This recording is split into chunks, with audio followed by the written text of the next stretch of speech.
Welcome back to Within Tolerance, a podcast for machinists by a machinist. I'm your host, Dylan Jackson from Proteum Machining, and this week I'm joined by Adam Balogh, who you may know as Laney Machine Tech on Instagram. So welcome, Adam. Hey, thanks for having me. Super excited to be here.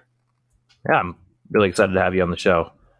So before we get into your backstory, let's jump into what do you do right now? Where do you work? All that stuff. People may know you from Instagram. So what you got going on? So the Instagram account is Laney Machine Tech, and I'm an instructor in the machine technology department at Laney College in Oakland, California. So that's where the name comes from. Actually, it started as an official account for our department because they told us that we needed to start doing social media for marketing. I said, fine, let's do it. Oh, at first, it was these official accounts for organizations can be kind of sterile. I realized very quickly after I started posting that it wasn't very interesting. So I decided to put a little bit of personality behind it. So it is officially our department account, but it's instructor Adam B who's making all the posts. Awesome. Yeah.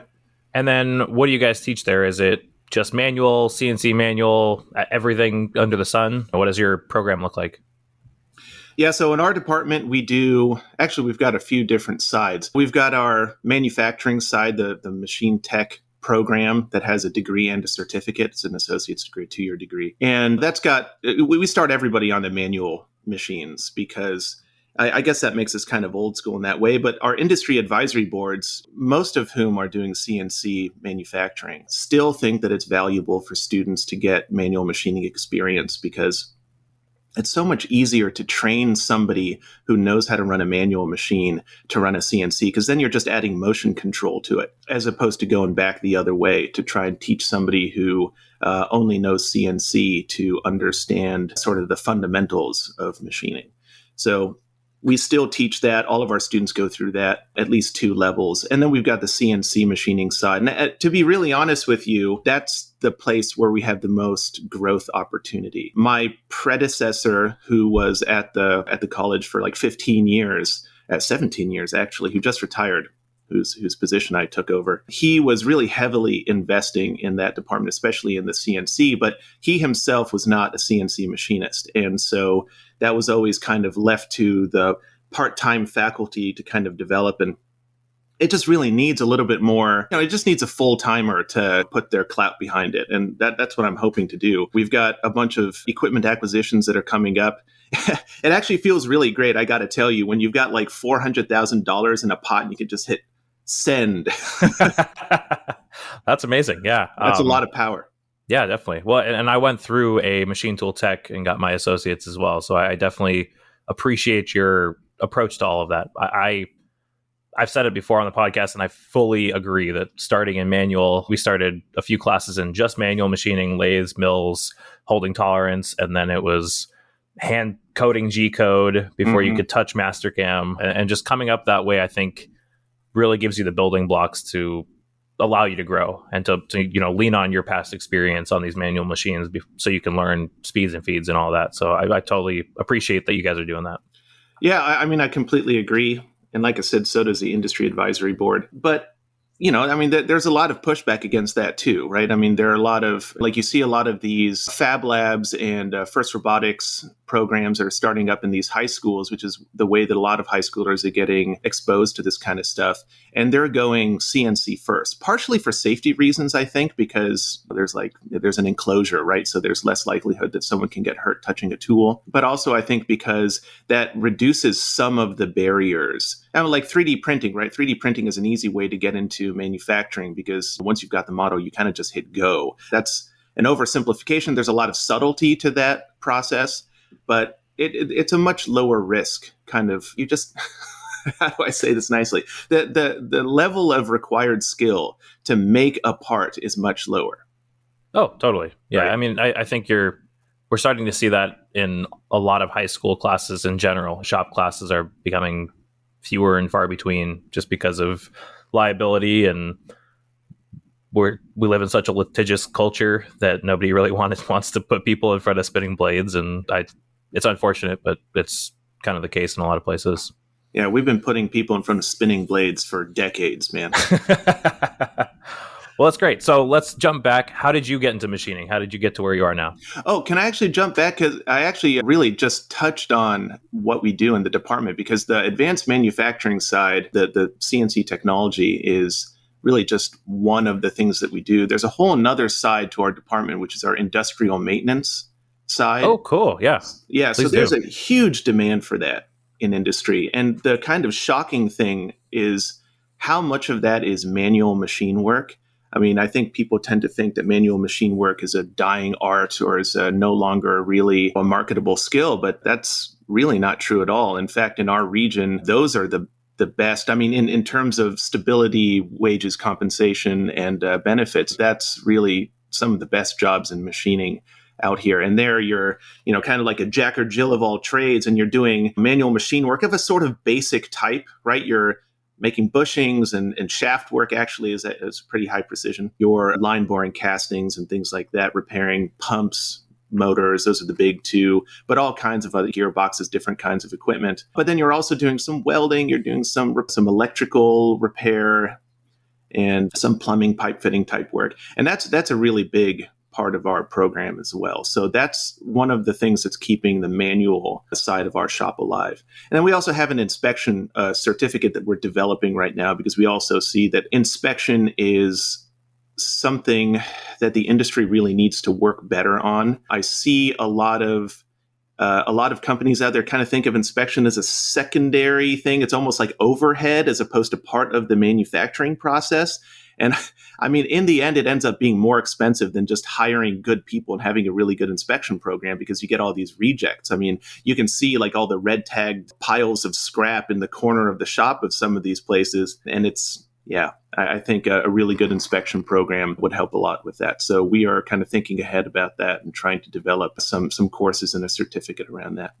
That's great. Yeah. I mean, I program the auto CMMs at my day job, and I started an inspection there. And I've said a bunch of times that I learned more in my couple year detour from machining in inspection about how to make proper parts than I ever did as a machinist, because you learn what to look for and you learn to have that keen eye.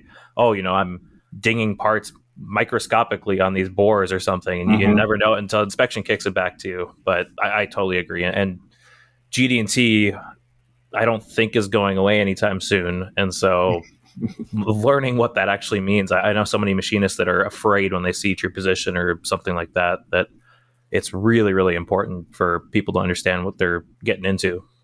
Yeah, it's such a shame too, because true position is such a powerful tool, and it actually allows you to increase tolerances without damaging fit or function of the part in the assembly. And that's incredibly powerful. And a lot of engineers and print designers are using tolerance of position for that reason. And unfortunately, I do see people get scared off when they see that, or they misinterpret it. They translate it back into a simple plus or minus bilateral tolerance, right? If you've got a true position of 10,000, so that's like plus or minus 5. And it's not, right? No. It's a completely different thing, right? It's a cylindrical tolerance zone. It behaves completely differently. Yeah. The other thing that I've seen, actually, sometimes engineers like to get tricked. They like go to one of these GD&T consulting classes, or a class taught by a GD&T consulting, because there are a lot of them out there. And they learn about trick things like zero tolerance at MMC. And they're like, oh, I'm going to use that on my next print. And then a machinist sees that, they're like, zero tolerance, and their brains explode out of the side of their skull. But, you got to understand what you're looking at. Oh, yeah. Yeah, we actually just quoted a part that I think other shops turned down because it was true position of like 3 thou, but it was at MMC, and the hole had like a plus or minus 10 tolerance. And I was like, yeah, well, that's mild. Yeah, exactly. But I think a lot of people just saw the initial shock of a true position of 3, and they're like, oh, well, I don't want to try to hold that, blah, blah, blah. So, but the irony is that that's making it easier for you. That's a looser tolerance than it would be otherwise. Exactly. Oh, yeah. Yeah. I saw it and immediately was like, oh, man, I've got all the tolerance in the world. I'll just, hold it at the high end, and, man, I could just plop those in by hand almost. So there we go. Yeah.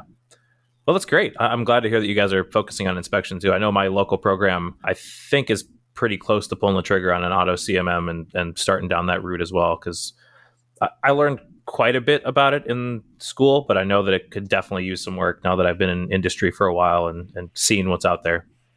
Yeah, we actually have a Zeiss Duramax that we picked up. Oh, it's a wonderful machine. It's really built to be used on the shop floor, and wonderful machine. And we haven't really integrated it yet. It's a relatively new acquisition, and COVID-19 kind of blew up most of our plans. But it's there. We have the technology, so it's just a matter of implementing it. We also have a manual Mitutoyo CMM, which is also a very fine machine. Yeah. Oh, yeah. I know there's a big push, especially from the brands that deal them, to push everybody into auto CMMs and all of that. But there's something to be said about just having a nice manual CMM with either a computer or a reflex box or whatever, just to go and take some measurements real quick.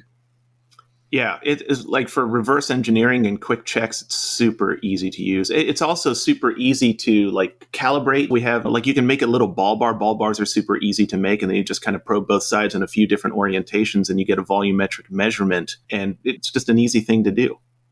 Yeah. Yeah, that's one thing that I'd love to learn a little more about is ball bar testing and interpreting those results and using them to square a CMM, because the CMM I have at my shop, Hexagon no longer services, and the only people locally are a couple hours away that can calibrate it. And it's just, I don't see it getting any easier to service this thing. So if I can learn how to do it myself, I'd love to. For sure. That was actually how I got into air bearings, which is one of my favorite subjects. Had to do some very minimal maintenance on the Mitutoyo, and I looked in there and I was like, all of those are granite bases or granite guideways with air bearings, and I just thought that was so cool. So I started diving deeper into it, and I'm like, you know what, I could make one of these. That's really cool. Well, so speaking of everything that you do there, how did you get into this? How did you get into machining in general and then being an instructor? Oh, gosh, how far back do I go? I've actually told this story a number of times. Students, for some reason, find it interesting, although I don't think it's that interesting. I guess that's just because it's my life. But, I actually went to college. I went to a 4-year university, and I did something completely different to what I'm doing now. It was actually comparative literature, if you can freaking believe that. I was into poetry. I loved poetry, Dylan. Poetry. Oh, man. See, yeah, this is why I love getting the backstories of everybody. Like, we had Andrew Henry on from Henry Holsters, and he was like, oh, yeah, I was into like building instruments, and then somehow weaseled his way into machining. So this is I love these kind of stories. Yeah, from poetry to Bridgeports. Yeah. So, I graduated, and it was 2010, right? It was like the worst year of the quote unquote Great Recession. And it was just impossible to find work. I mean, it would have been difficult to find work in that subject anyway, but it was especially difficult at that time. And so I ended up working in a restaurant, and it was like soul crushing. I don't know how people who work in restaurants, some of them really, really like it, but working in a restaurant can be really soul crushing because profit margins are really thin. It's an intensive industry. Those restaurants are not highly automated, so they just throw more people at it, right? And so that's a recipe for squeezing the absolute most out of each person who works there as possible. And that includes very, very low wages, ridiculous hours, extreme stress. I mean, it was just not a good situation. So I got to be honest, I got really depressed. And I started developing some self-sabotaging habits. And my girlfriend at the time, who's now my wife, gave me the absolute best gift that anyone has ever given me for Christmas one year. She gave me the catalog for Laney College, and she said, I'll pay for you to take any class. Oh, wow. Yeah, it was such a good gift because it was like, you got to do something with your brain. You've got to learn something. You need to feel like you have some growth, right? Give yourself some purpose, right? It's more than just this drudgery. And that was such a thoughtful thing to do. And the class that I took, it was actually just a language course. I took a French class because I always wanted to learn French. But then in the process of that, I happened one day to wander into the machine shop by accident. But I was in there long enough because I was distracted by all the bright, shiny metal objects. And and one of the instructors came by and started talking my ear off and just boosting the program and all of the job opportunities. And I thought, gosh, like I could make something with my hands. I could kind of write my own ticket because there are all these jobs out there. They're good jobs. And so I said, screw it, I'll just do it. So I signed up for the introductory class, and that was it for me. It was just instant love. And not because I was good at it. I was really bad at it. I was easily the worst student in the class because I have no background in this stuff whatsoever. I didn't work on cars when I was a kid. I hate cars. I'm sorry to say this. I hate working on cars. They're cramped. They're awkward.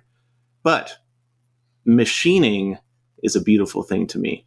And I took it as a challenge. So I stuck with it. And by the time the second semester rolled around, I was getting into the groove a little bit.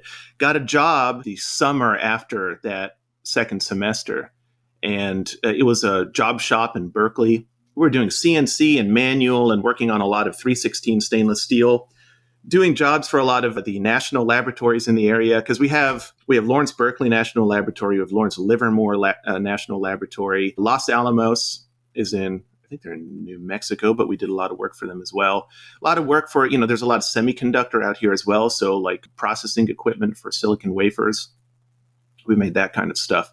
And I got to work on the coolest machines, still some of my favorite machines, like big horizontal boring mills, this big G&L that I absolutely loved running, and this big King vertical turret lathe with a 6-foot swing, which is that was such a cool machine. Actually, it's a medium-sized machine, let's be honest, but it was so cool. That was such a cool thing. I mean, this like young guy, and I'm like, I was reading poetry like a year before, and now I'm running a 6-foot VTL. So cool. And I just got into it. And so they kept giving me more and more and more challenging work. 6 months after I was there, they bought this brand new Hyundai Wia big horizontal boring mill, technically 5-axis control, but one of the axes was the quill. So let's say 4-axis. And they did this really big job. I'm not sure how much of this I can say, but it was a really big job. It was a big sphere, and we had to, it started out as 2 hemispheres made out of 3.5-inch thick, 3.5-inch thick HSLA 100 high tensile strength steel. And wow. And 3.5 inches thick, 2 hemispheres welded together. I was part of the welding process where we had to like measure the joule input, and then flanges that were welded on it. And then everything had to get processed in this big 5-axis or 4.5-axis boring mill. And they put me on that job, man, after 6 months of working there. And I was shocked, right? It was me and one of the journey level machinists. But I was doing a lot of the work under kind of his guidance. I was like, why do they trust me to do this? It's a brand new machine. It's a huge project that they wanted to do to get this new work. And I just couldn't believe they gave it to me, but I ran with it. And that was a great growth opportunity. Wow. That's crazy. Yeah. I mean, clearly they saw something in you though, and you didn't prove them wrong. So I've been so lucky to have these opportunities where people kind of feed off of my enthusiasm, I guess. And you just got to rise to those occasions, and it can take you so many different places. Totally. I mean, I think that's why you have the following you do on Instagram, is that people love how passionate you are and the projects you share. And Instagram is this great opportunity to show the excitement, right? I was actually watching, Applied Science, Ben Krasno on Applied Science. Have you watched his YouTube channel? Yeah, definitely. Yeah, so like he had this episode where it was a little bit of a behind the scenes episode. And one of the things that he said really stuck with me, that YouTube, it makes it kind of difficult to capture the joy of discovery, right? That moment where you try something and it works and your reaction to that. But when you do get that moment, that's a really cool thing to watch.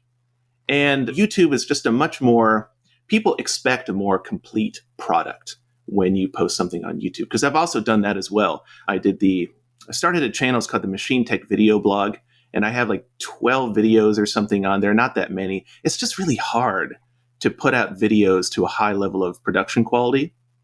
So that's something I would love to get back into, but I just don't really have the time. But Instagram is something that's really easy, right? It's naturally a serialized format. You can only put so much into one post, so you have to string it out. And that makes you have to engage your audience in a completely different way, right? It's much more intimate. It's much more immediate. And it's easy to capture the joy of discovery, like, hey, I tried this thing and it worked. You hear me? I put all that stuff in the videos, like my ridiculous chuckling and maniacal laughter when something actually works. I'm so amazed. Right.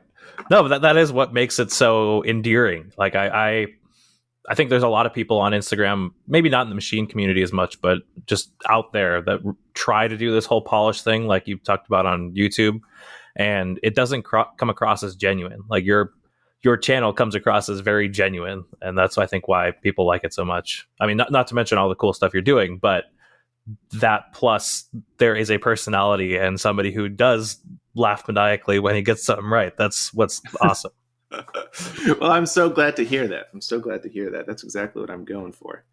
So how did you get from doing these giant projects at this job shop to teaching? Oh, yeah, that's there are more steps here. So after the job shop, I actually got hired as a trainee at the local water company. And that was a really cool job and an extremely good job. And I was there. So I was actually only at the job shop for like a year and a half. I went to the water company and I was there for 3.5 years. And I went through their whole training program. And so there I learned industrial maintenance machining. And the cool thing about that job is that we got to do, like, we called them cradle to grave jobs. There were 1.2 million users in this water distribution system.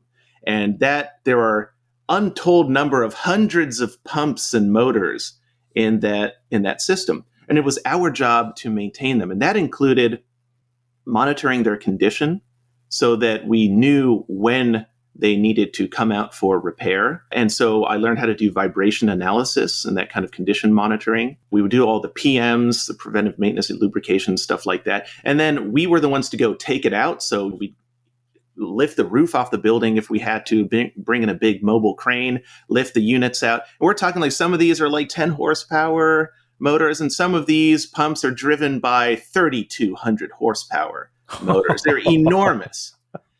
And wow. Yeah, that's just a very exciting thing. And so we would lift them out, bring them back to the shop, and then we would take them all apart. We'd take measurements. We'd reverse engineer them. We'd make models and prints. We would determine corrective actions, right, based on our diagnosis of what went wrong. We would make whatever we couldn't buy. We would order what we could. Then we'd slap it all back together and put it back in service, test it, and then continue monitoring it. So that's the cradle to grave approach. Like all of the trade skills you need to know in order to do that. I mean, we also welded the pipe that immediately bolted up to the pumps. We made all the base plates. I did lots of horizontal line boring in our horizontal boring mill, right? So like boring out these pump casings. Really cool work, I got to say. But the pace was a little bit slow. Like a really well-maintained maintenance organization, there's never like that much work to do at any one given time because you're not putting out fires. If you're putting out lots of fires, you're not doing it right. So the pace was a little bit slow, and I wanted to do a little bit more. It's not like I couldn't have learned more there. It's just like if I put this mathematically, the slope of the learning curve had decreased, right? And so I wanted something more. So I applied to Lawrence Berkeley National Laboratory, which is in Berkeley, California. And I applied there as a machinist, and I actually didn't get called back for the machinist position because they were looking for people who were doing multi-axis, non-prismatic features, and I just didn't have that kind of experience. But I also applied for something called a mechanical technician, which could be a machinist. It could also be a whole lot of other things. And I got a call back for that. And the person who sent me the email for the interview was this guy named Tom Lipton. Like, who is it? That name is so familiar. Who is this guy? So I did like a quick YouTube search. I'm like, oh, it's the Ox Tools guy, right? And then I looked at, if you go watch John Saunders did this video tour of Berkeley Lab, and he is following Tom around the main shop, and then they go into a few other buildings. Well, so Tom at the time was transitioning out of his position, working directly for one of the programs at the lab, the superconducting magnet group. And so he was looking for someone to fill his spot. And I got hired for that position. So all the stuff you see in the John Saunders video, that's all the stuff that I got to work on. Oh, how cool. I'm going to have to go back and watch that again now. Yeah, it was it was like, oh man. I that was such a cool time. What an amazing place that is, truly. And getting to work with Tom on like a day-to-day level, it's like going to study with Baryshnikov to become a prima ballerina. And it's like a dream come true. And yeah, the stuff that they do there is so amazing. And the people, it's like, it's such a privilege to be the dumbest person in the room, no matter which room you're in, because you're always learning from other people. So many researchers and other technicians who are just working at an extremely high level, doing trick stuff that may have been done for the first time when they did it. It was like all kinds of interesting research and development work. And the superconducting magnet group, that's like superconducting magnets. That technology is so fascinating. I mean, I got to make it's big science, right? So it's big budgets and lots of people working on a project. So my role in any given project may have been just one small part of it, but I got to work on that stuff. Like we had 24 magnets, these superconducting magnets, which we were commissioned to build for CERN for the upgrade to the Large Hadron Collider. So I got to work on that a little bit. I got to make prototype magnets with these weird, it's like, well, it's too hard to describe, but they're very weird geometries. Like some of them were like shaped like pool noodles or like elbow macaroni, just weird geometries and all kinds of trick stuff. Like there was, yeah, that pool noodle one was a whole, that was a whole ordeal because in order to get these, we had to make it in segments. And so each segment was only like, I don't know, 5 degrees or something, and then they all stacked on top of each other. But the way that they were assembled is that their faces had interference dovetail grooves, annular dovetail grooves. And the only way to get, and they were tiny, okay? They were like 1 millimeter sized dovetails. And that was what was holding the whole structure together. And so in order to get them together, you had to freeze one in like liquid nitrogen. The other one you had to heat up, and then you slid them together, tried to position them before they equilibrated in temperature. That sounds like quite the challenge for sure. Yeah, or like measuring the dovetails. We had to come up with special inspection equipment to measure the dovetails. That kind of work, getting to work side by side with Tom and see his thought process and getting to work with all those other people, because there are a lot of Tom Liptons out there, right, who work at these very, very high levels. He has like an outward approach where he wants to share that knowledge. Right. But yeah, he's the ambassador for those type of people. Exactly. But there's so many talented people out there who don't have YouTube channels. So if you find those kinds of people, just spend as much time with them as you possibly can. Definitely. So that was a really good experience. I also got to work on like a dark matter detector that they were going to sink into an abandoned mine in Colorado and things like that.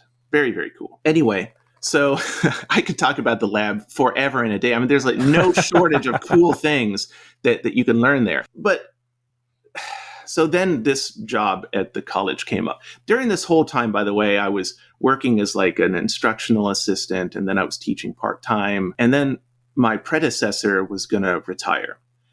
And it's very difficult to find trained, high-quality machinists nowadays. And it's even more difficult to find machining instructors, because you got to find somebody who knows what they're talking about, is a decent machinist, and is a good teacher too, and wants to teach, because it's almost always a reduction in pay. So that's a hard thing to find. And actually, they were having quite a lot of difficulty finding a replacement. And that program really had changed my life. It took me out of a very bad situation and gave me a lot of confidence and hope. And like learning a trade can be a life-changing experience. And the trade has been so good to me. And I did not want to see that program die. And I knew that I had some of a similar approach and perspective as my predecessor. And so I decided to take that job. It wasn't something I had planned on doing. I actually wanted to stay at Berkeley Lab. I would have liked to have stayed at Berkeley Lab for a much longer time. But ultimately, I kind of thought teaching is like a higher need. Because if I'm one competent machinist, right, that's just one competent machinist. But if I become a teacher, I can train hundreds of competent machinists So my impact can be much greater. And that was ultimately what drove me to instruction. That's awesome. I think that's a really amazing way to look at it. Like you said, that we do need more machinists. I mean, my day job is constantly looking for people to even be setup people, and it's impossible to find. So I really appreciate that. Heck yeah. Well, cool. Let's jump into some questions. We've got a ton, some from past students, it looks like, but both IGS Dan and Bernhard asked, what's your best advice to get young people enthused about machining? Yeah, actually, that's such a good question. And so, first of all, machining is really cool. Okay, I think we need to know that machining is cool, and it's kind of flashy. It's not as flashy as welding with sparks flying everywhere. It doesn't have that element of danger, but it has a lot going for it. It's a very, very cool thing to do. That being said, transitioning from being cool to being something that you can sustain interest in, that you can have the discipline to follow through with, is very difficult. It's not an immediate jump, right? And to be quite honest with you, like I'm thinking about high schoolers. High schoolers don't tend to do that well in machine technology programs. And I think it's because there is that certain level of discipline that's required to learn a trade. And that kind of discipline needs to have a strong motivation behind it. And for most of us, getting that motivation comes from getting beat up by life a little bit. I mean, you get knocked around doing crappy jobs, and then you're like, I need to learn a trade. And you go back, right? You go back to learn something. So I think that's an important thing to understand. For high school students, the learning ought to be kind of exploratory, right? It's about, like, don't teach them skills, teach them confidence, make them believe that they can make things, remove the barriers. And so you can have low risk classes, projects, processes, machines. This is where we were talking about earlier, 3D printing and these kind of small CNC machines with enclosures, having a project that you're working on, like one of these first robotics projects. Those are really great ways to engage people. I do think it's a little unfortunate that a lot of those, like, we're still stuck in this country in this 4-year university or McDonald's kind of mindset. And there's this whole area in between. The skilled trades are a wonderful opportunity for people who want to use their hands and their head. It's not one or the other. And I would really like to see those high school programs encouraging people to go into the trades and not just into like engineering or something like that, which is, I think, where a lot of people get pushed into if they're interested in those shop programs or first robotics. That's exactly what happened to me. I started going to school for mechanical engineering, and like you said, got beat up by life. I was bored in class, and it was all theory, and was working crappy jobs, and just hated it, and went to my local community college just to take some gen eds and not pay so much money for them. And just happened to be like, oh, I'll take a machining class. Why not? The only thing I knew at that point was like, oh, they're dark and dreary, and everything I'd seen in The Machinist with Christian Bale. Like, that was about it. Or like seeing a Haas in the background of like American Chopper or something like that. So, but I took my first class and fell in love, and I was like, oh, I'll just get their certificate for manual machinist, and like maybe I can pick up a job as a manual machinist. And then that ended up with me finishing up my degree. So, yep. It is tough that we're not teaching people how cool this can be. There's zero media attention or social attention on the trades, it seems like, and a lot of people really look down on them, but it is a pretty amazing way to make a really good living and not be in mounds of college debt. And oh my gosh, yeah, but it was all the like you said, it was hands and brain and all of the physical and project-based stuff that I needed as an engineer. And now, honestly, I want to go back because I understand why I need, material science classes, and I understand why I need all of these classes. Whereas at the time, it was like, why do I care about any of this? Like, you've not given me the reason yet. So that's great. That's a really good way to think about it. I mean, the trades kind of put it in context, right? Or, I mean, let's just talk about machining and metalworking. It puts it into context. Like, we actually get a lot of students who, they hate math. In fact, some of them are like math phobic, but then they come into our program and they learn math in context. Now it's just another tool that they use in order to make something that they want to make. And that is a completely different thing. And I think that goes for a lot of, like you're talking about, material science, right? Properties of materials. Well, why do I need to know this? Well, you need to know it because this is how your part's going to behave, right? So I do think that that's a big difference. Definitely. Yeah. All right. So Sabi Molnir asked, how did your family end up in the USA? Have you visited Hungary? Yeah, that's pronounced Chubby, by the way. He's a Oh, fellow Hungarian. there you go. So yeah, okay, more backstory. So I was born in 1987, and my family came over to the U.S. shortly before the border between Austria and Hungary opened up. That was about in 1989. I think it was in 1989. And of course, the Soviet Union dissolved in 1991. So that the dissolution of the Soviet Union played a really major role in my life because that's how I got to the US. And my father, he was actually a math professor, and he was teaching in a place called Debrecen, which is one of the larger cities in Hungary on the eastern side. He got an offer to be a visiting professor for a short term at a university in the US. So like the border was a little bit lax at that point. Like you could get special dispensation to go travel, but it was really frowned upon to stay out there longer than you needed to, right? And if you decided to stay out there indefinitely, then like you were completely cut off from your family and your previous ties. But as the Soviet Union started to dissolve, it opened up new possibilities, right? And so he ended up getting a full-time position, and so we stayed in the US. But it was a little bit of an isolating experience. All of my family is still across the Atlantic. We used to visit Hungary during the summers, like every other year or something, but that's really not the same. So my little family unit got very close to each other because we just didn't have anything in the ways of an extended family unit. Oh, wow. Very cool.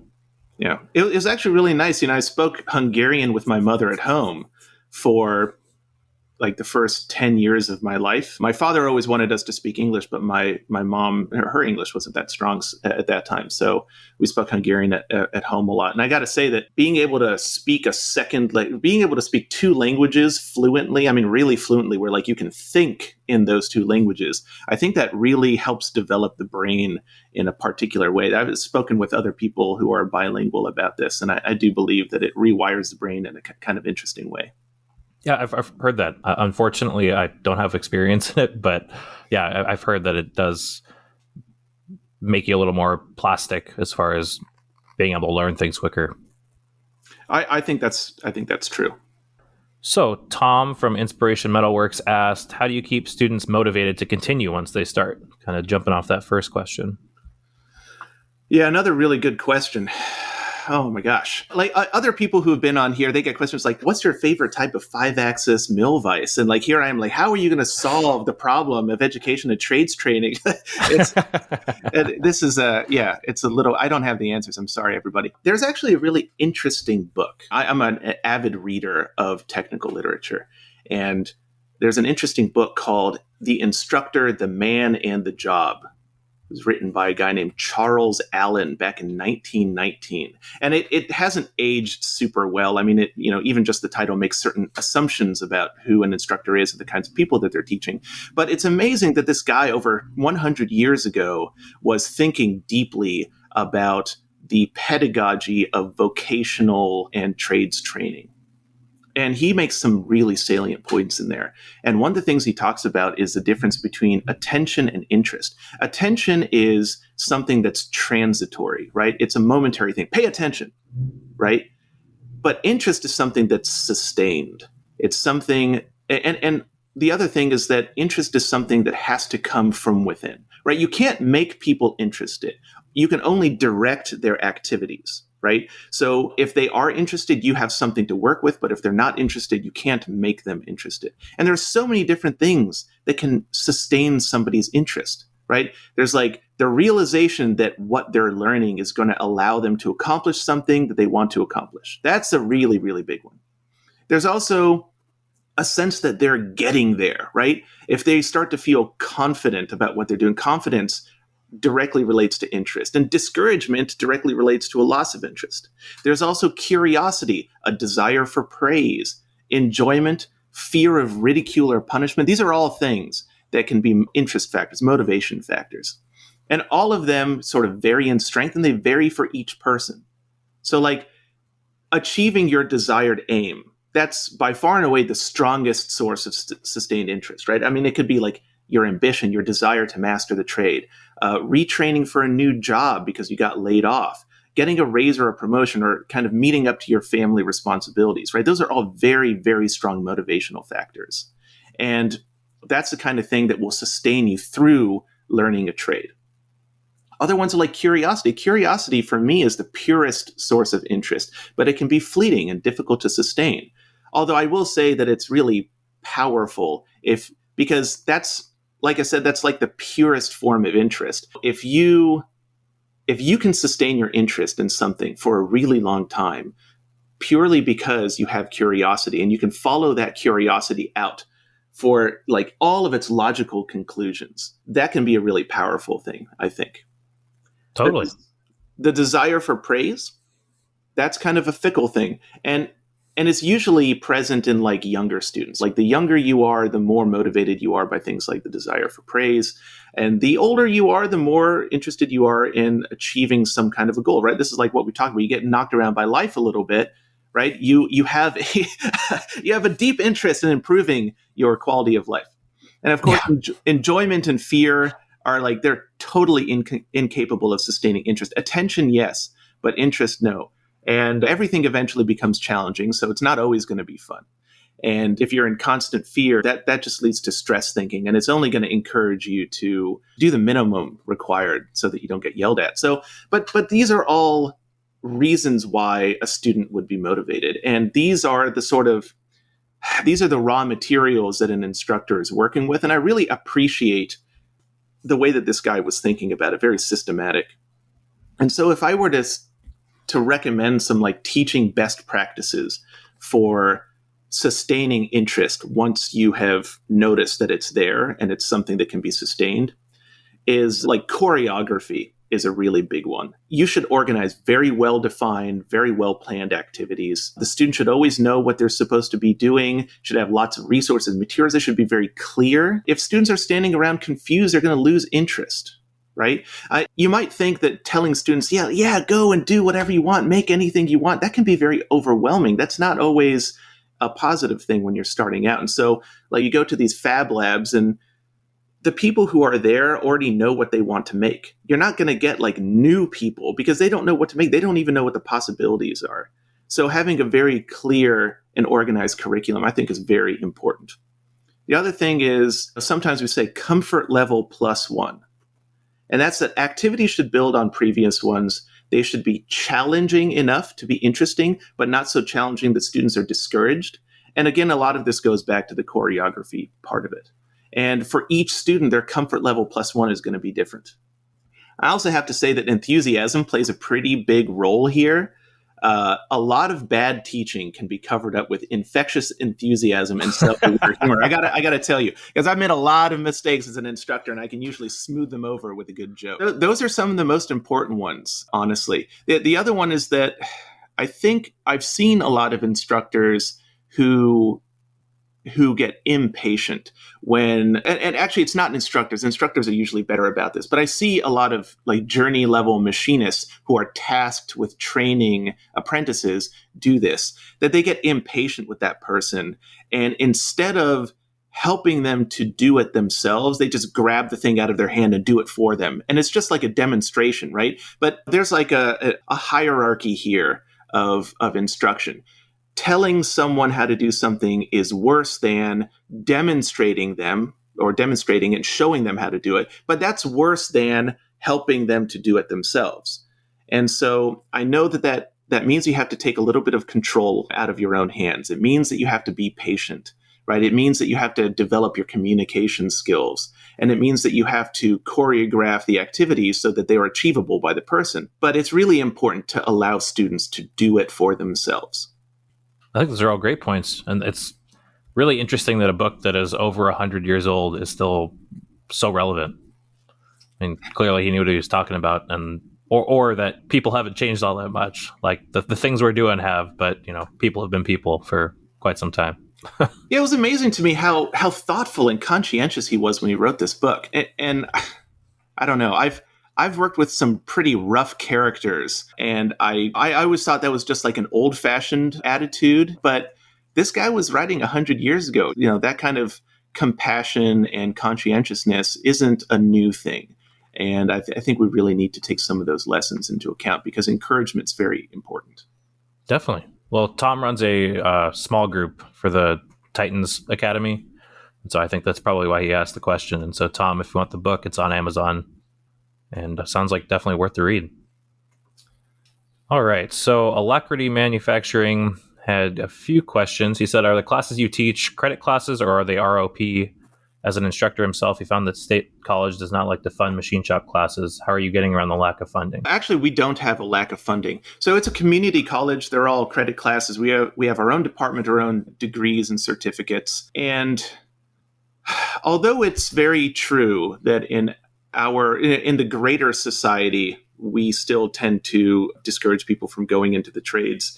At the political level, there is a recognition that we need to develop more skilled tradespeople, and they are investing money in trades training. So in California, we have something called the Strong Workforce Program, which is, bipartisan supported pot of money that all these trades training programs can pull from. And we get a lot of money from that. I mean, we usually get $150,000, $200,000 a year to do what we want with that money. But it's supposed to go towards equipment acquisition. So we buy all of our CNC machines with that. I've got a Haas UMC 500 that I put out a quote for. We have an SL20 with live tooling that I put out a quote for. So we're trying to get into multi-axis, and SWP is funding that. Also, Biden's infrastructure bill. I mean, if that goes through, it's going to be trillions of dollars.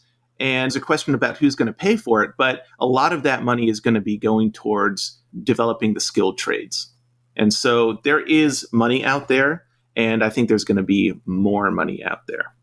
Yeah, well, I know that there's a lot of companies that are already starting to see the hurt of not having qualified people. We've got Raytheon locally that for the last, since I started in our community college program, they were starting to look to invest or partner with colleges and other training programs because they are heavily seeing people retire with nobody to fill their shoes. Yeah, and there's a really interesting history there too. In the 1980s and early 90s, when a lot of manufacturing plants started shutting down and going first down south across the border and then across the Pacific, when those shops were closing down, there was a glut of unemployed, highly trained machinists on the labor market. And there was also kind of an atrophying of manufacturing. And there was an overall societal shift towards four-year universities and stuff like that. They thought manufacturing just not the way that the U.S. is going to go. And so there was a divestment from trades training. And so these two things went in hand. And so for decades, there was no trades training. I mean, the Machinists Union, the IAM, atrophied during this time. They had no real way of organizing around the plant closures. So they just atrophied. High school shops were closing their programs. Community colleges, a lot of them closed their programs too. But that's still the one sort of kernel of what used to exist in terms of the infrastructure for trades training. So, of course, that's where a lot of this money is going because we still have some programs. And so the natural thing is to try and build those programs out. But it's really just a tiny kernel of what used to exist for that infrastructure. And so now all of those people who were part of that generation who were kind of laid off in the 1980s and 1990s and formed this sort of small group, all those people are retiring now. En masse, right? And there haven't been any people trained to replace them. And this is a huge problem. And it's a well-known problem. They call it the skills gap. And there's a lot of talk about it. I don't see a whole lot of action about it, but there's a lot of talk about it. Yeah. And there are so many opportunities right now if people want to get into machining. I was just looking at these numbers the other day because we have to justify funding and stuff like that based off of various different data. And so one is that in our region, I'm just going to talk about our region because that's the numbers I have. So in the Bay Area in California, in the greater Bay Area, every year there are 5,000 new manufacturing jobs. And I mean, these are in classifications like machinist, industrial maintenance mechanic, inspector, 5,000 new jobs. No, sorry, 5,200 new jobs every single year. And those are real new jobs. Okay. So that includes retirement. So replacements due to retirement. And that also includes new jobs that are being created because of new businesses opening and businesses expanding, right? So this isn't just like people jumping ship from one place to another and people poaching from other companies. So guess how many people are being trained in all of the community colleges in our entire region combined for these positions? How many people get degrees and certificates yearly to meet this demand? I'd guess half that, if not less. 200 people. So there's a demand to supply gap of 5,000 people per year. That's crazy. It's mind-blowing. It gives you a sense, and the numbers are going to be different region to region, but that is a mind-blowing number, man. Right. But even if it's 10 times that, you're still talking about a 50% shortage. You're at 5% trained. Right. That's insane. It is. Yeah. I mean, people don't realize the scope of the problem. Yeah. I had no idea it was that bad. I assumed it was bad, but not that bad. Yeah, it's very serious. I mean, like, if we're talking about increasing manufacturing in the United States, we have to talk about this skills gap. That's the biggest problem. By far and away the biggest problem. There's no lack of work. There's no lack of funding. There's a lack of people. That's our big limiting factor right now. Definitely. Yeah. So another question he had is, with COVID going on, are you guys open as far as classes, or was it through Zoom? I thought I saw on your Instagram that you said that you guys are now open again. So how are you getting around with students touching things and cleaning and all of the related stuff with that? We have been holding face-to-face labs in the shop since the beginning of the pandemic. Oh, that's great.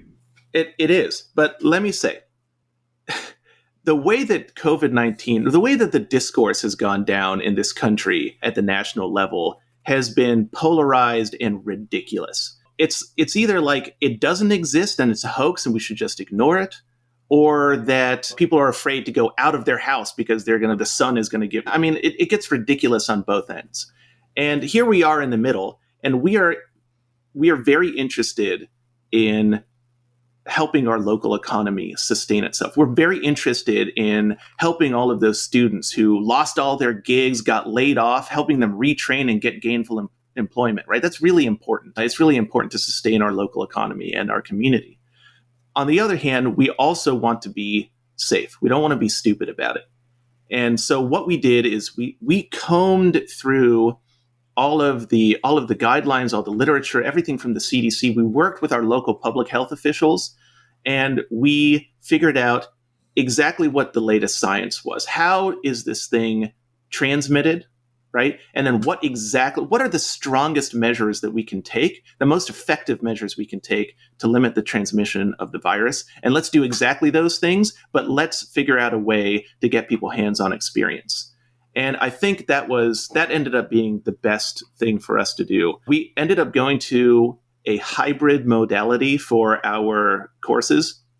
So all of our lectures went asynchronous, which is this like pedagogical term. I mean, people may be familiar with it now, but the idea is that it's all online and it's not in real time, right? So all the lectures are pre-recorded, right? And so people can watch it on their own time. So they're not just like Zoom meetings where we meet during a normally scheduled class time. Because quite frankly, the online education has a lot of strengths and it has a lot of weaknesses. And one of its strengths is that you can make it asynchronous to work with people's flexible schedules. But one of its weaknesses is that if you try to hold a traditional lecture, it's even harder to pay attention than during a traditional lecture when you're sitting there in a chair. Right? At least then you have like immediate kind of engagement with the instructor and with your fellow students. You can ask questions and things like that. But Zoom meetings suck. Yeah. I gotta tell you. My fiance is a third grade teacher, and watching her kind of go through all this, especially with such young children, I really feel for all the teachers out there, because it's not helping anybody. And so I'm really happy to hear that you guys were able to keep at least some in-person aspect to this whole thing. You could not pay me enough money to be a K through 12 teacher right now. Yeah, me neither. I have already told her that there's no way I could handle her job. I deal well with kids. I like kids, but I just don't have that soft hands approach all the time, and Mhm. especially through Zoom, and hearing her like, "Oh no, you put your cat down. Nobody wants to see that. We're trying to teach or something." It's like, whew, I could not keep it together for sure. So Yeah, it's very intense. But I got to tell you, the alternative, uh, this asynchronous modality, it's really an enormous investment of time on the instructor. I immediately, as soon as they shut us down, they called it an early spring break, but it was they were shut us down for the rest of the semester. We came back during the summer to make up some labs, but during that time we were completely shut down. And I knew where this was going, right? It wasn't going to be a temporary thing, right? This is going to be a long, drawn out thing. So immediately I jumped into recording all of our lectures and all of our machine demonstrations. So I spent over 1,000 hours over the course of like 8, 9 months developing what essentially works out to like 36 continuous hours of content that supplanted all of the in-person lectures and demonstrations for the courses that I was teaching. well, no wonder you haven't been doing YouTube videos. You've been doing, yeah. Yeah. Well, and yeah, if people are interested in seeing some of those videos, if you go to Laney Machine Tech, the YouTube channel, a lot of those are on there. So those are of a completely different type than other videos I've done. They're much longer format. They're really focused on the nitty gritty, step by step approach for completing a project. But you can see the kind of curriculum that we have. But then students would watch those lectures and demonstrations, and then they would come to these face-to-face labs. And they were already ready to go. They had done a lot of preparation. We do something called a project planning worksheet, where students have to write out each operation, each step of making something. And it includes what that operation is, the tools that they're going to use, and the feeds and speeds that they're going to use. And so this is like their blueprint that they can follow in the lab, right? And it just makes the best use of that relatively limited lab time that they actually get. And during the lab, there were a lot of safety protocols that we developed. And it's like the big ones, like the face mask, 6 feet distance, washing hands every half hour, and then a few other little ones that were kind of low-hanging fruit that we could do, were easy to do, and would just be an extra level of protection. But our track record has been amazing. Like we taught makeup labs in the summer, face-to-face labs in the fall, and we're teaching face-to-face labs right now. And we've served hundreds of students during that time. No, sorry. Oh gosh. No, it's like 180 students, I think, is how many we've served during that time who actually came to the face-to-face labs. And the percentage of students who have tested positive for COVID-19 or have been exposed to COVID-19 has been super, super low. It's been like 5. And in each one of those cases is actually traced to an external source. So that means that nobody transmitted the virus in our class. And that's all we can really control. And I think that speaks volumes to this kind of middle approach, right? Where you continue to serve your students, your community, your economy, right? But you are doing the best that you can to protect people. And it's not an either or thing, right? We can do both. And I think that we have successfully shown that you can do that. I really appreciate that. That's, like you said, in these times, there are great fluctuations on both sides of super extreme viewpoints on this. And I really like your practical and logical approach to this, and the fact that you were able to keep people in there. Because, yeah, I mean, I'm worried about anybody who's in class. I work with a few kids that also go to our local college, and they just don't like it's hard to care if it's all asynchronous. You just think, oh, I'll put it off. I'll watch that later. I'll get to that later. And then you just don't do it because life gets in the way, or you just don't want to do it. Or I don't know. It worries me greatly for all of these kids from K through college right now that are just having to sit at home and do all this. So I really appreciate that you guys took those steps and made it work. I got to be honest with you that our student success has actually increased during this time. Our enrollments are low. I mean, lower than they traditionally are. They're not low, they're lower. But actually, that's across the board for all colleges and universities. But those people who are enrolled in our classes, there's kind of like a self-selected group, I suppose. But their success has been really, really good. And this hybrid modality it actually works, man. It like this kind of web enhanced class that it combines some face to face with some asynchronous lecture and demonstration. It's really effective. Like when you do in person demonstrations, yeah, students can ask questions and stuff, and that's nice. But you've got people piled around a machine trying to see what's going on inside. But when you take a really good video, people can see everything in close up in the frame, and they have a much better time seeing what's going on. You can edit out the unnecessary things. It's easier to follow. It's really been very successful. And I think a lot of my I might make some enemies with my fellow educators here, but I've actually turned around a lot on online education. Online education, I mean, if you really think about it, like in terms of manufacturing, it's like automation. It's automation for teaching. It's a form of automation. And in manufacturing, as a machinist, like I'm not scared of automation. I understand automation. I've been around automation my entire career. I don't necessarily view it as a bad thing. It's tricky, right? It's kind of a double-edged sword. But academic professionals are not used to automation. And like all kinds of professionals, actually, they see any form of automation as like a threat or even maybe like an insult. And they push back really hard on it. And part of it is that it's like a lot of work. And part of it is that online education can be used. It's not always used to improve the experience. Sometimes it's used just to decrease costs or to serve more students. And like serving more students is not a bad thing. That is a benefit of automating education to a certain degree, right? But if you're doing online education really well, it's still a ridiculous amount of work for the instructor. Yeah, no, but to your point, I think there are very strong points to it. Like I going to college, I can't tell you, well, it wasn't every day, but like I had early classes, and if I went to them, there was a chance I would fall asleep at some point or miss something because I was so tired. And so the fact that now kids can go back and rewatch that part of the lecture and not miss out on that kind of learning is a really strong point, I think.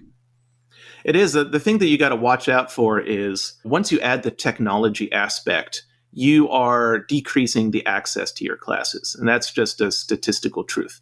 And so you have to be really mindful of that. So you have to be very, very conscious about the ways in which you address that, right? And some of it is just providing technology. So in our department, we bought like 25 Chromebooks and then distributed those to our students who didn't have computers of their own, because you can't really go through an entire online class on your iPhone. You just can't do it. Or they're trying to run SolidWorks and Mastercam, which are the software packages that we teach. They're trying to run these.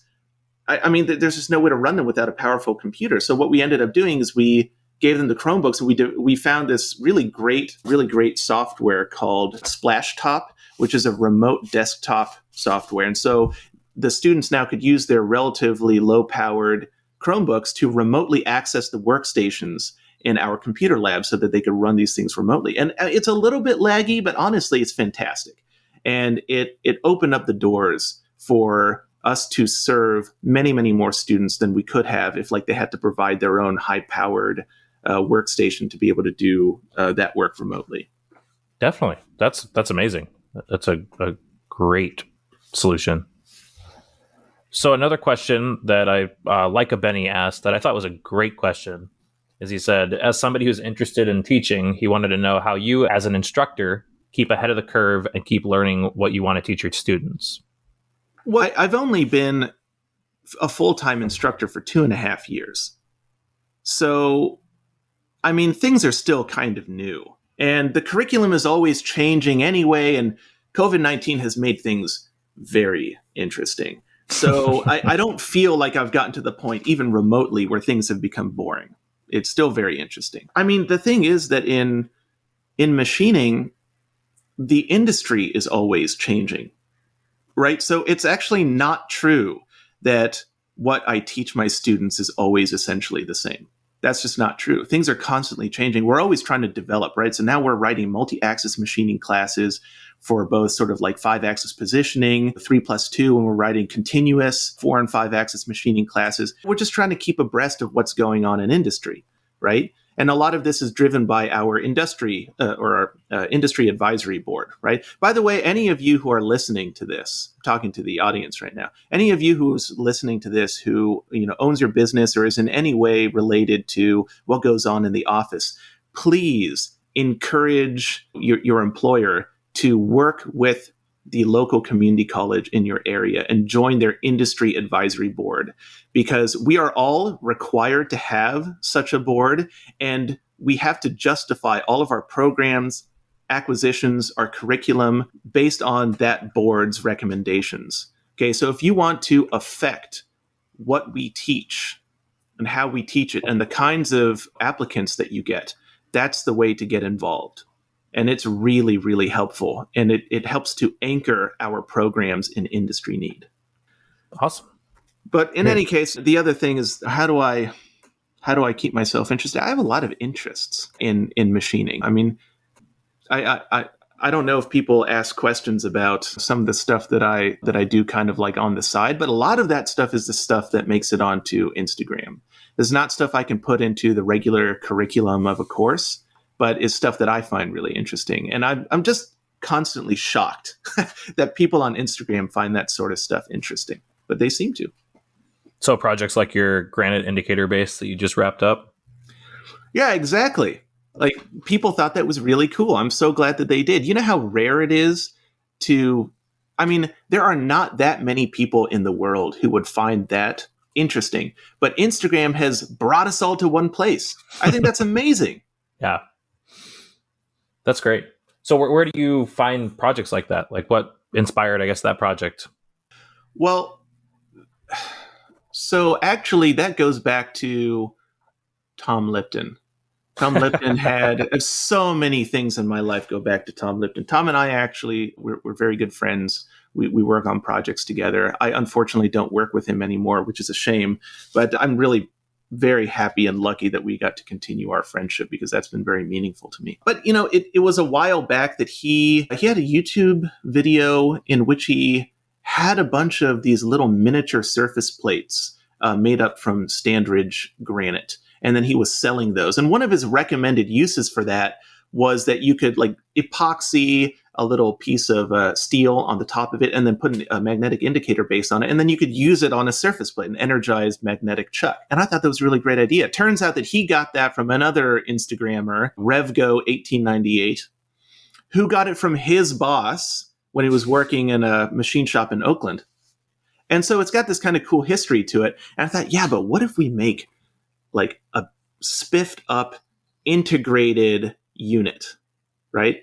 And so like, do people surface grind granite? I mean, they must, right? I mean, that's how you look at the videos of how Standridge granite makes their surface plates, right? That's how they start out. They surface grind these things. So they cut them out in like big tile saws with diamond saw blades, and then they surface grind them. It turns out they actually use silicon carbide, is what they told me. And by the way, if you're looking for the same type of granite that Standridge uses, it's Sierra Black granite. It's called, I think it's called Absolute Black. And you can actually buy it. Anyway, that stuff it's really nice stuff. I just happened to find these countertop samples. And this idea of like, well, why don't we make like an integrated base? I was walking through the home improvement store, and they had these tiles set out, and they were actually giving away free countertop samples, a little 4-inch by, like 3/4 of an inch or something. I thought, you know what? I could make something with this. And it actually just evolved to like, wow, this stuff machines and grinds really easy. Granite's not that hard, right? I mean, like the individual components inside the granite, like there's a lot of quartz. Quartz is really hard, but there's a lot of other stuff in like feldspar. Feldspar not that hard, right? And because it's an aggregate material, you can separate the grains relatively easily. So you can actually machine it with carbide. It chips really easily, so you have to be careful. You have to process it the right way, but it's not hard to process, really. That's cool, though. Yeah, I made a prototype like several years back, and it was so easy to do. And then in that time, I did a little bit of like a design study of all of the existing indicator bases that I've seen out there, like the little Merkins. The Merkins tool company makes this little indicator base. It's resold by like Herman Schmidt and Brown and Sharp. But it's got this big spring steel flex turn on the front of it and a nice big adjustment knob. I thought that's such a nice design. Although I have to say that the manufacturing on that particular base is a little bit crude, and I thought I could do a better job. So I took some of those design elements and made that monolithic Flexter piece. But a lot of the design cues and the functionality are similar to that Merkins design. Okay. Are there any other resources that you use for projects like that, or to keep you, I guess, new ideas peaked?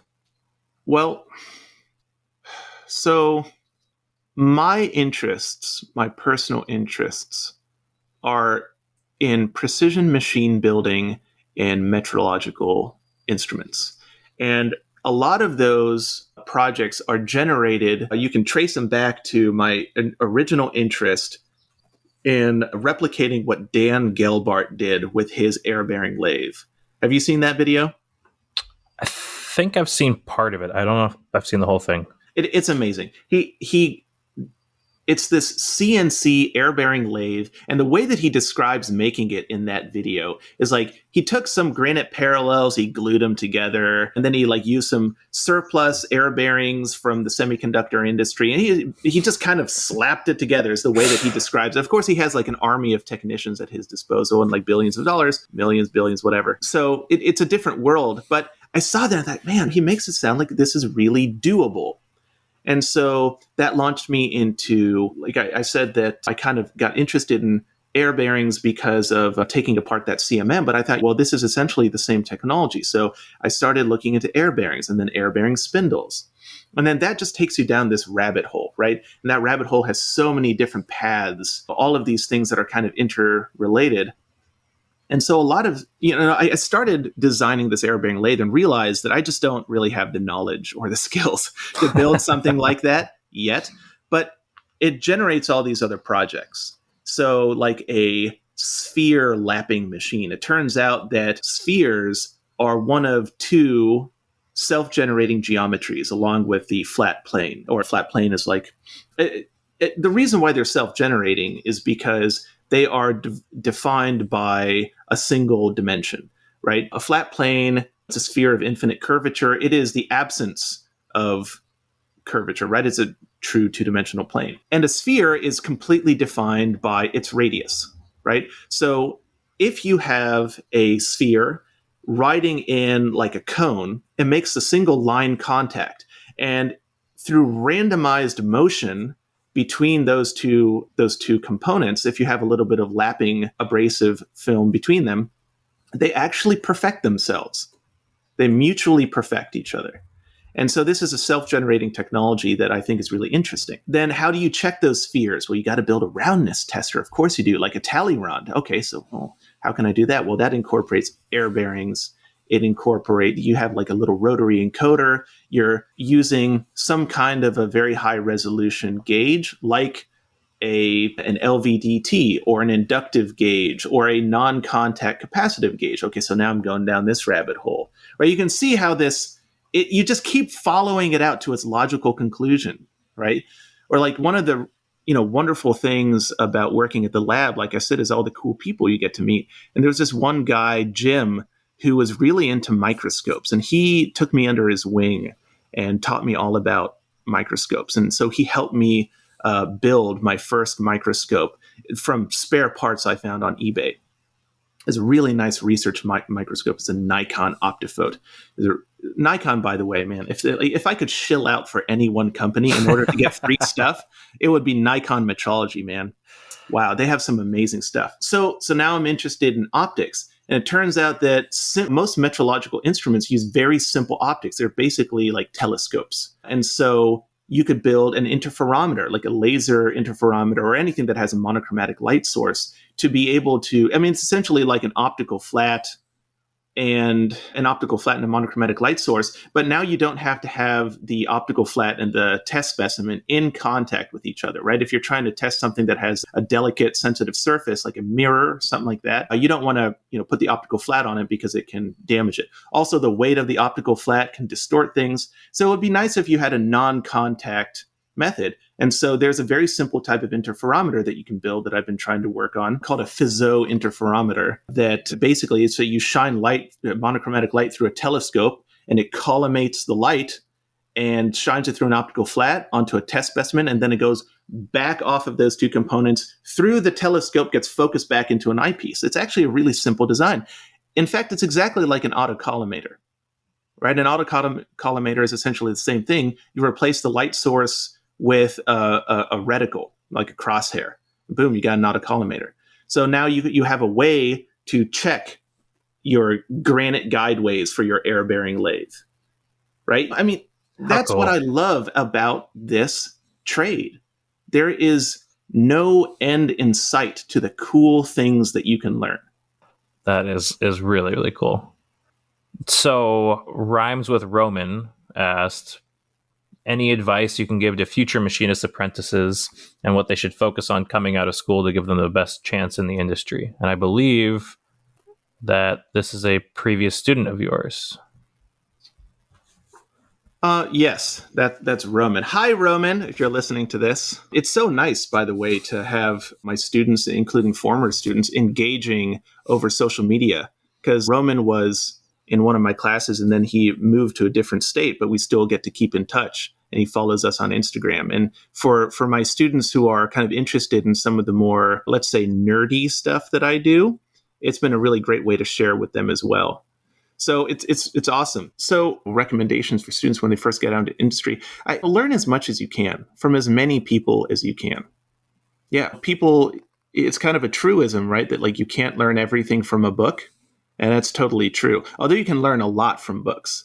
And like a lot of times when I hear people say you can't learn everything from a book, quite honestly, what they're saying is that they don't read a whole lot of books. Because you can learn a lot from books, okay?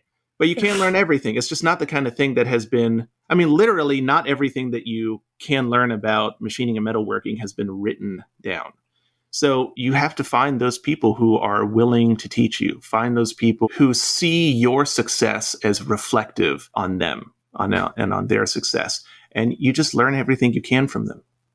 Awesome. I think that's a great piece of advice. Yo Jim G asked, how do you find the time to do it all? Coffee. That's what it is. So D. Schoneveld and John Hermiched, one was asking about books you recommend on building precision machines. One of them is designing a lathe right now. And John Hermiched asked just on books on surface grinding. So do you have any reference materials that you can share? This is why I do my textbook Tuesdays. So I always try to, I've got a huge library. The department has an enormous library going back like 100 years in textbooks. And so I'm trying to expose people to these books and give people a little bit of a background on, it's a little bit of like a book review, like why do I think this is worth sharing and why would you want to read this book? So I have mentioned a few that are relevant here. And so like the first one that I did for Textbook Tuesday is Precision Machine Design by Alex Slocum. That is such a cool book. It's huge. The writing style it's surprisingly sort of stream of consciousness for a textbook, but it's a really, really, really good resource. And I think it's accessible even to people who aren't super technically or who aren't familiar with engineering terminology, right? I mean, there's a learning curve, but it's doable. Another one is one that Robin Renzetti actually posted about. Actually, he mentioned it in his YouTube video, one of his most recent ones on lapping a sphere, which is Design of Machine Elements by Spots. That's also a pretty good book, but I don't think it goes quite as in-depth into some of the like machine tool building aspects. Like the Precision Machine Design is really a machine tool building book. Okay. And for surface grinding, honestly, I have not been able to find a really good book on surface grinding. It's like, I don't know if there's a conspiracy amongst tool makers to hoard their knowledge or something, but it's really hard to find. Really hard to find. So I don't have a recommendation for that, honestly. Okay. That's totally fair. All right. So Walla Tool had a few that he threw up here. One was, how did you become so passionate about micro-inch level precision? Tom Lipton. So when I was working at Berkeley Lab, that was when Tom was going through his lapping phase. He had come out with a video on precision lapping 101, and he was doing stuff with Russian optical flats. And so he was, and it's not like he has an extensive background in that kind of stuff, right? He was learning about that kind of thing. And that's what made that so cool, because like I got an behind the scenes look at his thought process, how he went about learning something. And he is a great autodidactic learner. He is very good at teaching himself things. He's very good at doing research. And that was a great experience for me, getting to see how he went about learning those things. And so he would bring stuff in like every morning and we would check it out together. And that was cool. And so I started getting interested in that, right? I like bought some lappings, made some lapping fixtures and lapping plates. And then I started getting more into it. I'm also kind of like working with some high precision sort of kinematic mounts, like optical assemblies that have to be very, very, very stable and repeatable and have to have microfine adjustments. And so Tom gave me the Precision Mechanics book by David Kittle, which I've posted about. I know Robin Renzetti also posted about it too. And that is just an amazing book. And it came to me at a certain time in my life where I really needed that book and needed that approach. It's like basement super science. Like you could do this. It's kinematic design is an amazing thing because it's about achieving maximum precision with minimal effort. And that was a game changer for me. And so I just dove into it. And those things, seeing Tom's autodidactic method and getting that book at that time just set me off in that direction. I already said my motivation for a lot of these projects comes from sort of the auxiliary rabbit hole projects for that air-bearing lathe, which one day I swear I will finish. No doubt. And so all those things kind of came together. And I guess, I don't want to get too philosophical here, but working at very, very, very fine levels of precision in this kind of like, I'm not really making anything. It's not a product, right? It's just like scientific research for me personally. I feel like that connects me to the universe in a way. Like in physics, they talk about the cosmic perspective. This is like something that came from Carl Sagan in his Pale Blue Dot poem, really, but it was part of a speech. And it's this idea of like how small human beings are in this massive, difficult to understand universe. And for me, like working at those very, very, very low levels of precision or fine levels of precision is like the cosmic perspective for small things. I feel like being like the fact that I can measure something to a few nanometers, like that's a possibility. That's just an amazing thing. And I really enjoy doing that kind of work.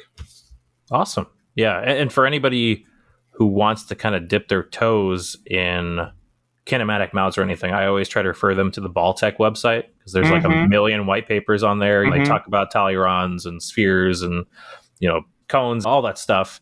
And if you don't want to go out and run out and grab a book and just want to kind of see if this is something you want to dive into, they've got a ton on there. And that's kind of what got me interested in kinematic mounts. And they've got a lot of practical examples, which I think are really nice too. There's a really great, so many good articles. It's kind of a hard to navigate website, but yeah, it's like 1990s website design. But there's an article on there that's called like, "What is a Sphere?" I think is what it's called. Excellent article. And it talks about that self-generating phenomenon that I mentioned earlier. Definitely. We've gone through actually a lot of his questions already, but one of them that I thought was pertinent was, what kind of improvements would you like to see in training offered by tech schools? Not asking you to sharpshoot your employer, but just in general, what do you think that technical education could do better? I think that a lot of technical, it's a difficult question. I really do think that like a lot of trades training facilities are doing their best. And they are investing heavily with the funding that they're getting in automation technology, trying to keep up with multi-axis machining. I do think that they're doing a good job. What I would really like to see is more young enthusiastic instructors who are willing to teach with humility and to continue growing their knowledge as they grow their programs. I don't know if that makes any sense. Like I went back and forth a lot on whether or not I was going to take my position as an instructor. I had, it's like 9 years of industry experience if you add it all together. And it would have been nice to have some more industry experience. And the sort of stereotype of a machine shop instructor is somebody who is at the end of their career, right? And they have their way that they do it. They have their subset of the industry that they know really, really well from their career. And then they go in and they're teaching those things to students. But I think that there's a lot to be said for younger folks who are still sort of in the middle of their career, let's say, who know enough to be effective instructors, but who are also willing to grow their knowledge, to grow with the industry, and to take their students along for that ride. And that's the mentality that I try to take. I'm not the world's greatest machinist. I'm probably not the world's greatest teacher, but I have an infectious enthusiasm. Like I said, you can cover up a lot of bad teaching with enthusiasm and good humor. So that's the approach that I try to take. And I would also like to see more of these sort of web-enhanced courses and modernized curriculum. And when I say modernized curriculum, I mean like modern presentation methods. Teaching is always going to be a human-to-human kind of activity. I think that's really important. It's not like you can automate a bank teller's position because I don't need to talk to a human being to get cash, okay? But you do at some point need to interface with a human being in order to effectively learn something. I do believe that. But my experience through this COVID-19 ordeal has been that web-enhanced hybrid courses are very, very effective. And it's a lot of work to do it well, but it's something that we really owe our students. Totally. It sounds like it creates a really good opportunity for schools to have a media position too. If you had somebody helping you out, film and edit all of this, it wouldn't be such an insurmountable mountain to climb every time you needed to do it. I agree. And part of the reason I was able to do it is because I had been, making YouTube videos for a while, and I had some videography skills. So that really helped me out a lot. A lot of my colleagues weren't so lucky to have that kind of background, and they really foundered without that kind of assistance. So I tried to provide my assistance to them as much as I could, but it's a steep learning curve, and it was so sudden. There was no build up to it. Right. Yeah. So student machinists had a few questions. One of them was, what are common misconceptions students have about machining and manufacturing in general when they start coming to your classes? You know what? One that comes up actually is, I think a lot of people are surprised at how much of the work of a machinist is custodial in nature. Like, no matter how much money you make, no matter how long you've been in the trade, you're going to have to clean up after yourself. Yep. I think that shocks people a lot of times. Like, what does the custodian come in and sweep up the chips? No, man, you sweep up the chips. Yeah, that coolant spill you just spilled, that's on you, buddy. That's on you. Exactly. That's just very interesting. Yeah. Another one was, what skills do you think are valuable to a machinist outside of plain old machining skills?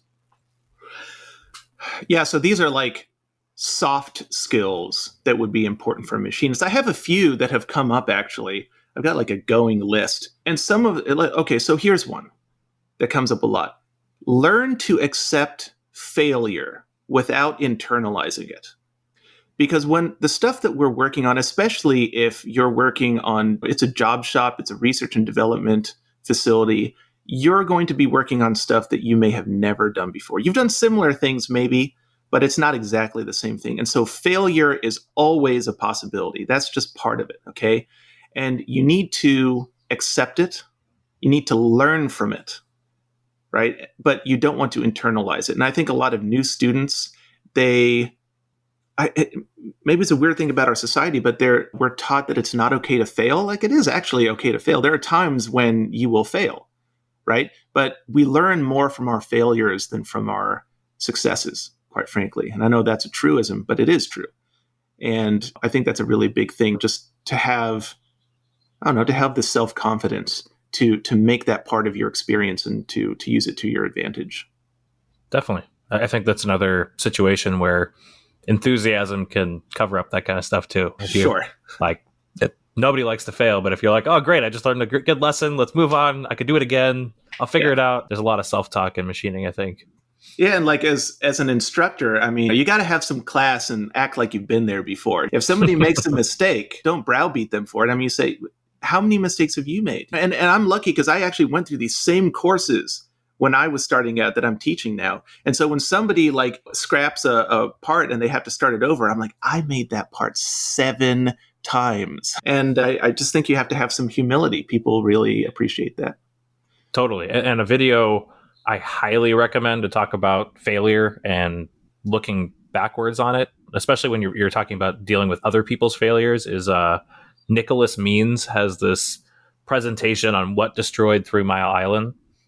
And he gave it at a couple different conferences. He's a developer. I think he works for Twitter or some larger technical company. But he talks about there's a lot of hindsight is 2020 kind of thing. And a lot of people look on other people's failures of, why did you not see this happening? And there's a giant bias there when you're looking at somebody else's failures and the reasons that it happened versus, I know you're a competent person. There must have been some reason that you made this mistake. Let's find that out.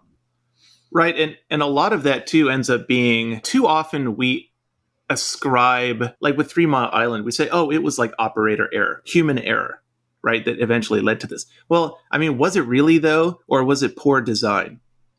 Right? Like if it was so easy for somebody to make this kind of an error, then there was something wrong with the design.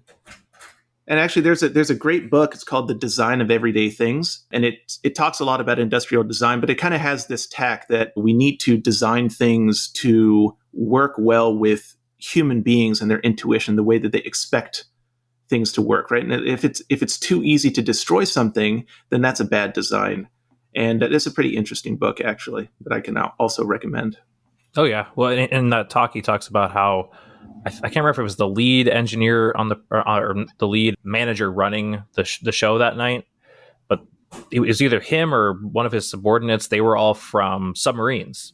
And apparently one of the big red flags that should have been a red flag for them was something that on these old submarines, they were taught to ignore because it was just a matter of course for those older style reactors. And so, nobody expected that when they built this, but that's who they ended up hiring. And that's, in retrospect, it's like, oh, well, we, should have stressed that more or something. So it's a really interesting video. I'll post it in the show notes for sure. So yeah, I'll definitely check that out. And I might as well mention a couple of other things that I kind of jotted down. So like 3 more things that I think soft skills that students ought to have to be successful. Like one is learning how to employ the scientific method. I really can't stress that enough. When you're trying to like diagnose a problem, let's say it's like you're having a surface finish issue on a part, right? How do you go about diagnosing that, right? How do you test out your hypotheses, right? You have to think, well, it could be this, that, and it's like I'm running it too fast, right? And it's chattering, or the feed is too fast, the feed is too slow, right? The cutter is dull, right? You're running through all of these things, and like, of course, you're checking everything, but the scientific method is all about, in its kind of empirical form, is all about making a hypothesis, testing it, and then evaluating the results. And it's a simple thing, but it's something that people can forget. Like sometimes I'll see students how they're having a surface finish issue, and they just start changing random settings, right? They're changing the speeds and the feeds, and they're shortening the stick out on their boring bars. They're just doing all these different things, and like they're not really isolating each parameter to understand what is causing the issue, right? And so I think that's really important. And also to not assume something, right? It's always better to prove something yourself than just to assume because you read it in a tech brief or one of the journey level machinists says something, right? I mean, it's always better to prove it for yourself. I mean, you can't turn everything into a science project, but it is important to get that kind of tactile feedback of proving something for yourself. Right. Well, and not only that, but like proving things in your setup even. I mean, I don't know how many times I've chased my tail thinking it's this and that, and I haven't gone back to like, is my vice tram And then you check that and you're like, Mm-hmm. well, there's my problem. Or like the things that I took as absolutes are not absolutes until I prove them. Yep. Absolutely. Another one is learning how to process specific experiences into general knowledge. That might be like an obvious thing, but actually it turns out that it's a learned behavior, right? And I actually had, so like a perfect example is I had a student. We have this project. It's just a very, very simple bushing. Actually, we make two of them. They're identical, except that the inside diameter is 10 thousandths bigger on one than the other. And this is our way of, it's a simple part. We show them how to use carbide tools, and we teach them some simple like production techniques, soft jaws and stuff like that. Well, this student finished one of the bushings, and then he came over to me and he's like, okay, so when are you going to give the demonstration for the other bushing? I'm like, well, what do you mean? I mean, it's exactly the same, but it's just the bore is a different size. It's like, well, yeah, but the bore is a different size. And I mean, we can laugh at that, but that's kind of an extreme example, but to a certain extent, this is a learned behavior, right? To be able to take specific experiences and then process them in a way to make them general knowledge you can apply to other specific experiences. It's super important. And you have to be kind of mindful of it. Definitely. Yeah. And then the other one, the last one I'll say is something I mentioned before, is like learning how to teach yourself. All right, building those autodidactic learning skills, research skills. At some point, you're not going to have somebody to hold your hand, right? At some point, when the excrement hits the fan, you're going to be the one who has to clean it up. And so you have to rely on your own abilities in order to solve those problems. And some stuff, it's just not written down anywhere. It's not, you've never seen this before. No one else has seen it before, right? You have to figure it out. And so that means that you have to teach yourself. Another really important skill.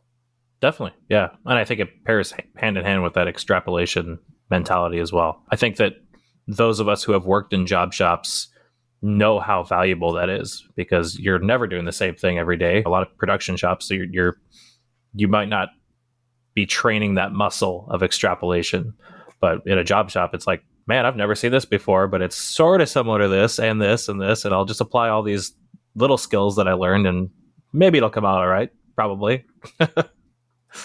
Yeah, but you got to exercise those muscles. Definitely.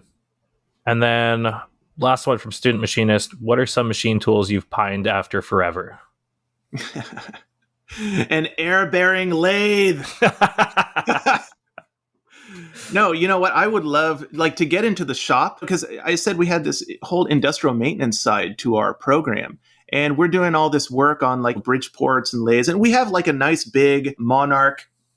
I don't know. I can't remember how long the bed is, but it's a nice big Monarch with a very long bed. And we also have a little Kearney and Trecker horizontal mill, but we don't have a proper horizontal boring mill, like a GNL or something. And I would really love to get one. Or a VTL, like a small one, like a little Bullard.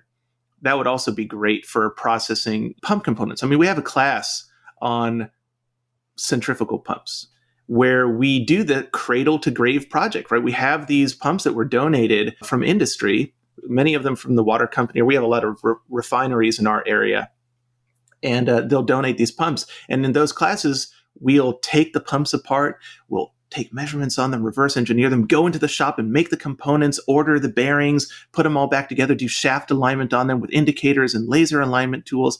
And it would just be really nice to be able to do more of the type of machining that is done in industry. And that includes boring out pump casings on horizontal boring mills and machining valves and stuff on Bullards. That's very, very common work. So I'd love to be able to do that. I'd also love to be able to play around with some a wire or sinker EDM. I have no experience with EDM. I would love to get my hands on one of those. That'd be great. Yeah, my local community college has a sinker and a wire. It seemed like it was tough, at least when I was going there, to get people to want to join the class. They would only run classes if there was a certain number of people in them. But then I think every 2 years they were required to run every class, whether there was one person in it or not. And there was always 5 people or something like that. And so it was always a nice small class. I took the wire one and enjoyed it. It was kind of cool, but maybe there's more interest in it now, but it was bizarre. I thought it was super interesting, and I thought more people would think it was cool too.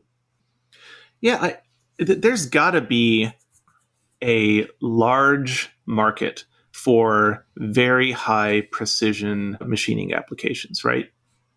What we're doing in the US, we're not making paper towel holders, right? We're doing high value added precision work. A lot of it is very niche type work. And so you'd think that learning those types of skills, the very high precision skills, would be the ones that are in very great demand. So I'm a little surprised that the EDM class didn't fill. It may be like a local peculiarity. Yeah, it very well could be. I mean, a lot of the machining around here is aerospace mill and lathe work, and so maybe there is not a lot of buy-in as far as like, oh, I can get a job doing this. But I don't know. I found it really cool, and I know enough to get myself in trouble on a wire EDM now. All right, so that wraps up the questions. What's going on new that's in your shop? You just wrapped up this project. Do you have another project on deck? You guys are close to being done, right? A couple months away from being done for the year, or I guess for the semester. That's right. Yeah. So we're about the halfway point in our semester. So that's going on. I mentioned some of the developments in our program we're always building out. So we've got some new CNC curriculum, some new multi-axis CNC machines coming in. We have our inspection certificate that we're developing, and we've got some more industrial maintenance classes as well. So that's all very exciting. So it's very nice to be able to offer more relevant coursework for our local industry. In terms of my own interests, it's just all that list of things that I put out there. There's no end to interesting things. For example, autocollimators, right? Autocollimators are expensive, and it's kind of an esoteric technology, but it's super, super useful for measuring extremely fine angles. Wouldn't it be cool if you could make one in a small shop? That's a project idea. Okay. Yeah, I loved your monochromatic light source project. I definitely will be building one because I have all of the stuff to build the lapping plates that Tom showed in his videos. And I mean, got really busy in my shop, so that's why they're not done or at least machined yet. But another hurdle in that whole process was like, oh man, well, I can buy a flat, no problem, a Russian optical flat on eBay. But then it's like, man, these light sources are insanely expensive. So like, am I going to do the laser and the ping pong ball thing or whatever? But then, I mean, pricing out what you put together it's not nearly as bad as what's normally out there. No, there's so many options. And then what can you do with that, right? I mean, like I said, another project idea is building one of these Fizeau interferometers, right? So you can build this like integrated unit where you can do non-contact flatness evaluation. I mean, that's another really, I mean, you can make that in a shop. I swear you can. I'll do it. I'll show you. I'll do it. So one project I wanted to touch on that I had never heard of, and now I'm like deep down that rabbit hole, was your 3D printed microscope. Oh yeah. How is that going? Is it all working and checking out, or where are we at on that?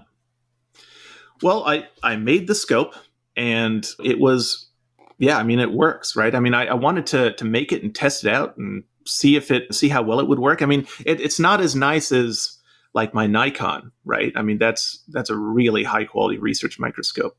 But the open flexure microscope is pretty gosh darn close. And the fact that it's so inexpensive to build, that it has this wonderful monolithic flexure design, it's a really cool thing. And just to really hype up, there's this website, surplusshed.com. If anyone's interested in getting into hobby optics for this type of stuff, to build your own autocollimator, to build your own open flexure microscope, surplusshed.com is the place to go. They have really high quality stock. It's a lot of like new old stock surplus, really low prices. So I can't recommend that enough. It opens up a lot of doors. But the open flexure microscope is really cool. I haven't done a whole lot of other work with it to convert it into a more powerful, like metallurgical microscope, because that's primarily what I'm interested in. I have a little bit of a background in metallography as kind of a hobby, and that's primarily what I want to do with it. And it works just fine for that for small samples. I have to say that they spent a lot of time working on the mechanical design for that microscope and not that much time working on the optical design. So the optical design could use some improvement, but it's still pretty good. And it's a lot of these other kind of DIY microscopes, they focus a lot on the optical design and not at all on the mechanical design. So you get these very flimsy, unstable arrangements that just don't work very well. So this has a lot of promise. Awesome. So in that same vein, you also just did that submicron positioning, indicator flexure. Are we going to start seeing more and more flexure 3D printed designs from you and experiments? Gosh, I really hope so. Yeah, I would really like to. What I'd really like to do is work on some 3D printed flexures for optics, right? So like if you can make metrological instruments with 3D printed flexure, monolithic 3D printed flexures, and then you would just mount various optical components into it, I think like that would be a really cool thing. So I would like to do some stuff like that. I think it's a really good use of the technology.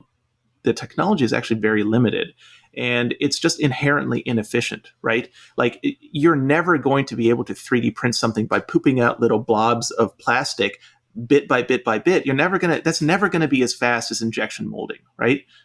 So where it really shines is in these difficult to make components with thin features and large internal voids. And so flexures are the perfect application for 3D printing, and I would love to make some more just for optical components. So yeah, hopefully you'll see some more. Awesome. Yeah, that indicator mount was really cool. I couldn't believe the resolution you got on it. It's mind-blowing. Another thing is, differential threads. I've actually got something on the back burner right now just to demonstrate some concepts with differential or summative threads. Yeah, I had never really dove down that rabbit hole until you posted about it, and I was like, well, now I kind of got it. Like, I got to know what's going on. So Isn't that cool? There's no end. There's no end to the rabbit holes. Oh no, definitely not. That's what I love this trade for that reason. Exactly. I mean, like sometimes I tell people you're always going to be learning. You're never going to completely know everything in the trade. And like sometimes they're like, oh man, isn't that stressful? Like there are always things that you don't know. I'm like, I guess so.